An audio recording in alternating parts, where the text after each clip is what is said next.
Kaanak ng mga pinaslang ng miyembro ng Philippine Coast Guard ng mga manoy miyembro ng Philippine Army sa Bulan, Sorsogon humihingi ng hustisya. Ang talya sa ulat ni Alvin Baltasar.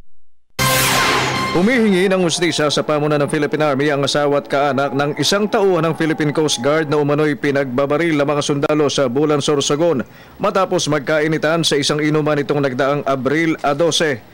Patay sa pamamaril si Coast Guard Second Seaman Vladimir Duarte na umano'y binaril ng patalikod matapos makainitan ang may 11 sundalo na kung saan siyam dito ay nakahold na sa kampo at ang dalawa'y nananatiling at large. Ba't niyo binaril yung kuya ko? Kunting alitan lang naman yun Hanggang ngayon di pa rin ang makapaniwala na wala na yung kapatid ko. Sana po, suko nyo po. Nagpakilala din yung militar na captain daw siya pero hindi niya pinakita yung ID niya. Hindi naman kumbinsido ang asawa ni Duarte na hindi alam ng superiors na mga itinuturong suspect ang kinaroroonan ng dalawang nagtatago pa rin itong mga sundalo.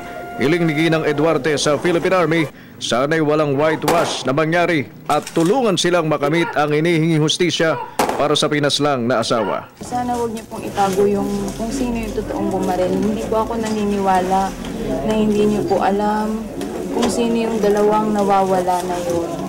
Hindi po ako naniniwala doon dahil may listahan po kayo ng mga pumasok at lumabas ng nangyari insidente. Sa ngayon ay inaayos pa ng mga kaanak ni Duarte ang mga legal na hakbangin para sa pagsasampa ng kaukulang kaso laban sa mga sundalo. Pinag-aaralan din ng pamilya ang pagdulog sa National Bureau of Investigation sa harap ng pagnanais ng mga itong mapapanagot ang lahat ng sangkot sa pagkamatay ni Duarte. Katulad ngayon, hanggang ngayon, hindi pa nakukumpay sa barracks yung dalawang tumakas. Ang mga witnesses parang takot mag-witness. Kaya kami ay pupunta ron sa Bulan para ayusin nga ang mga dokumento para masimulan na ang pagpapile ng kaso laban sa mga suspects. Para sa Telebisyon ng Bayan, Alvin Baltasar.